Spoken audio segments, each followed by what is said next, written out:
Living in the modern world can be quite challenging, especially as the cost of living and housing prices continue to increase, let alone the political instability and military conflicts we see. The situation can lead people to work more hours, feel stressed, and generally become more disconnected from themselves. To overcome the difficulties we face, it's useful and some might say integral to have something that can help us return to a baseline where we can feel at peace amidst the turbulence of the world around us. It's common to see attempts made to practice mindfulness meditation, journaling, or even to go to therapy to release some of the pressure building up in our minds. While these practices are brilliant tools for introspection and making progress on the psychological frictions we may be experiencing, they don't seem to offer much insight into the physical relationship we have with our bodies, which is an important component to overcoming the aforementioned challenges and to self-knowledge more broadly. Few practices offer an opportunity to have a dialogue with oneself as viscerally as Kyudo does. Kyudo, the traditional practice of Japanese archery, originally started as a warfare strategy.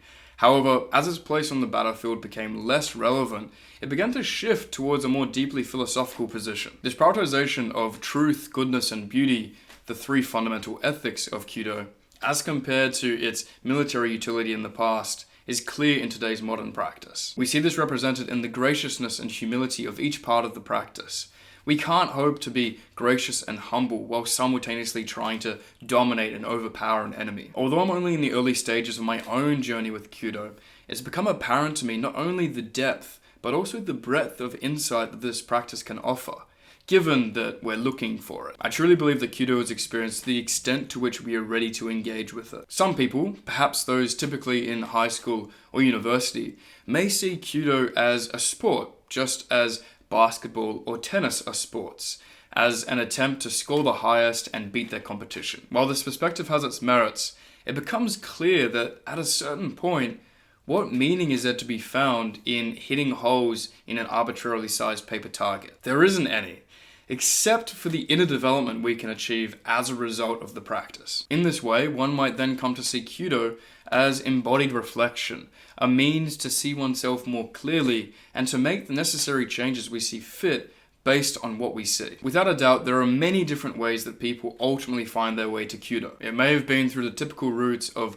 high school or university, but there are also cases such as mine, through the kind-hearted opportunity to not only view a training session, but also receive an unexpected personal introduction into the training itself. Even though we all come from different starting points, it seems right to assume that we all either end up in roughly the same place, one where we are seeking a deeper meaning in our practice, or we end up quitting. We all go through phases and stages of development in everything we do. I know I certainly have my own fairly distinct set of milestone moments I can remember. One such example would be chasing hits, a common way that people may find themselves losing their composure and inflicting the darker aspects of their character not only onto themselves, but also onto others around them. It's the classic case of needing to graduate from the superficial and insecurity-driven desire of being seen to be the best, to instead being able to acknowledge and appreciate the importance of being our best as compared to being the best. These insights are emphasized and expanded each time we step in front of a target, which is why we hear high-level practitioners talking about the real target we are shooting at being within our own hearts. This is just one example among many, most of which I'm still yet to uncover or truly appreciate myself. My current understanding is that the physical routines and motions are important, but only insofar as they allow us to use them as a vehicle or medium to